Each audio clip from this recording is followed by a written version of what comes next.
ಆದಿಕಾಂಡ ಅಧ್ಯಾಯ 11. ಭಾಷಾಭೇದ ಉಂಟಾದದ್ದು. ಲೋಕದವರೆಲ್ಲರಿಗೂ ಒಂದೇ ಭಾಷೆಯಿತ್ತು, ಭಾಷಾಭೇದವೇನೂ ಇರಲಿಲ್ಲ.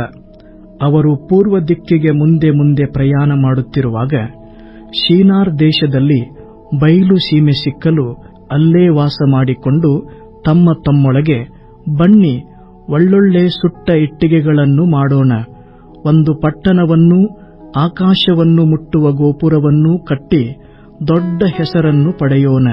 ಹೀಗೆ ಮಾಡಿದರೆ ಭೂಮಿಯ ಮೇಲೆಲ್ಲ ಚದರುವುದಕ್ಕೆ ಆಸ್ಪದವಾಗುವುದಿಲ್ಲ ಅಂದುಕೊಂಡರು. ಕಟ್ಟುವಾಗ ಕಲ್ಲಿಗೆ ಬದಲಾಗಿ ಇಟ್ಟಿಗೆಯನ್ನು, ಸುಣ್ಣಕ್ಕೆ ಬದಲಾಗಿ ಕಲ್ಲರಗನ್ನು ಉಪಯೋಗಿಸಿದರು. ನರಪುತ್ರರು ಕಟ್ಟುತ್ತಿದ್ದ ಆ ಪಟ್ಟಣವನ್ನೂ ಗೋಪುರವನ್ನೂ ನೋಡುವುದಕ್ಕೆ ಯೆಹೋವನು ಇಳಿದು ಬಂದನು. ನೋಡಿದ ಮೇಲೆ ಆತನು, ಇವರು ಒಂದೇ ಜನಾಂಗ, ಇವರೆಲ್ಲರಿಗೂ ಒಂದೇ ಭಾಷೆ, ಪ್ರಾರಂಭದಲ್ಲೇ ಇಷ್ಟು ದೊಡ್ಡ ಕೆಲಸ ಮಾಡುವವರಾಗಿರಲು ಮುಂದೆ ಏನು ಆಲೋಚಿಸಿದರೂ ಇವರಿಗೆ ಅಸಾಧ್ಯವಲ್ಲ. ನಾವು ಇಳಿದು ಇವರಲ್ಲಿ ಒಬ್ಬರ ಮಾತು ಒಬ್ಬರಿಗೆ ತಿಳಿಯದಂತೆ ಇವರ ಭಾಷೆಯನ್ನು ತಾರುಮಾರು ಮಾಡೋಣ ಬನ್ನಿ ಅಂದರು.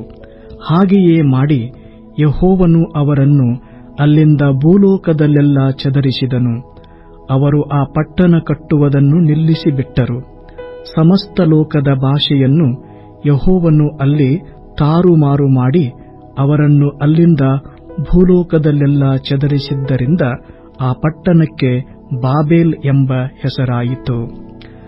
ಅಬ್ರಹಾಮನ ತನಕ ಶೇಮನ ವಂಶದವರ ಚರಿತ್ರೆ. ಶೇಮನ ವಂಶದವರ ಚರಿತ್ರೆಯು, ಜಲಪ್ರಳಯವು ಕಳೆದು 2 ವರುಷಗಳಾದ ಮೇಲೆ ಶೇಮನು 100 ವರ್ಷದವನಾಗಿ ಅರ್ಪಕ್ಷದನನ್ನು ಪಡೆದನು. ಅವನು ಅರ್ಪಕ್ಷದನನ್ನು ಪಡೆದ ಮೇಲೆ ಗಂಡು ಹೆಣ್ಣು ಮಕ್ಕಳನ್ನು ಪಡೆದು 500 ವರುಷ ಬದುಕಿದನು. ಅರ್ಪಕ್ಷದನು 35 ವರ್ಷದವನಾಗಿ ಶೆಲಹನನ್ನು ಪಡೆದನು. ಅವನು ಶೆಲಹನನ್ನು ಪಡೆದ ಮೇಲೆ ಗಂಡು ಹೆಣ್ಣು ಮಕ್ಕಳನ್ನು ಪಡೆದು 403 ವರುಷ ಬದುಕಿದನು.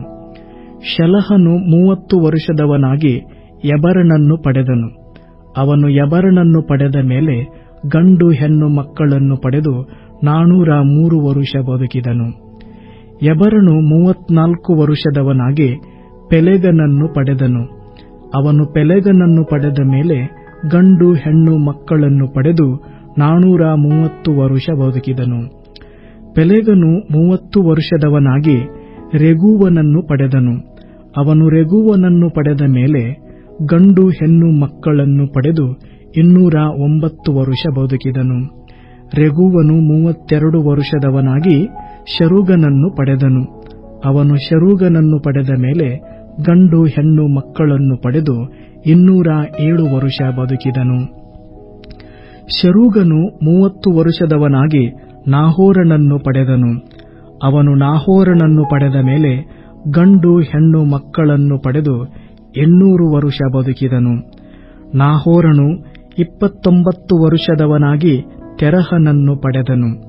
ಅವನು ತೆರಹನನ್ನು ಪಡೆದ ಮೇಲೆ ಗಂಡು ಹೆಣ್ಣು ಮಕ್ಕಳನ್ನು ಪಡೆದು 119 ವರುಷ ಬದುಕಿದನು. ತೆರಹನು 70 ವರ್ಷದವನಾಗಿ ಅಬ್ರಾಮ್, ನಾಹೋರ್, ಹಾರಾನ್ ಎಂಬ ಮಕ್ಕಳನ್ನು ಪಡೆದನು. ಅಬ್ರಹಾಮನ ಚರಿತ್ರೆ. ಅಬ್ರಾಮನ ತಂದೆಯನ್ನು ಕುರಿತದ್ದು. ತೆರಹನ ವಂಶದವರ ಚರಿತ್ರೆ.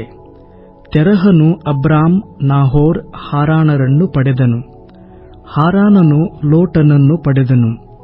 ಹಾರಾನನು ತಾನು ಹುಟ್ಟಿದ ದೇಶದೊಳಗೆ ಕಲ್ದಿಯರ ಊರ್ ಎಂಬ ಪಟ್ಟಣದಲ್ಲಿ ತನ್ನ ತಂದೆಯಾದ ತೆರಹನ ಹತ್ತಿರವೇ ಸತ್ತನು.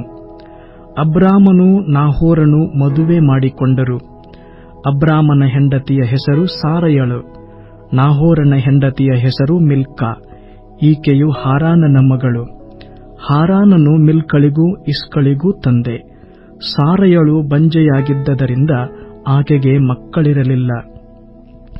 ತೆರಹನು ತನ್ನ ಮಗನಾದ ಅಬ್ರಾಮನನ್ನು, ತನಗೆ ಮೊಮ್ಮಗನೂ ಹಾರಾನನಿಗೆ ಮಗನೂ ಆಗಿರುವ ಲೋಟನನ್ನು, ತನಗೆ ಸೊಸೆಯೂ ಅಬ್ರಾಮನಿಗೆ ಹೆಂಡತಿಯೂ ಆಗಿರುವ ಸಾರಯಳನ್ನು ಕರಕೊಂಡು ಕಾನಾನ್ ದೇಶಕ್ಕೆ ಹೋಗಬೇಕೆಂದು ಕಲ್ದಿಯರ ಊರ್ ಎಂಬ ಪಟ್ಟಣವನ್ನು ಬಿಟ್ಟನು. ಅವರು ಖಾರಾನ್ ಪಟ್ಟಣಕ್ಕೆ ಬಂದು ಅಲ್ಲೇ ವಾಸಮಾಡಿಕೊಂಡರು. ತೆರಹನು 205 ವರ್ಷದವನಾಗಿ ಖಾರಾನಿನಲ್ಲಿ ಸತ್ತನು.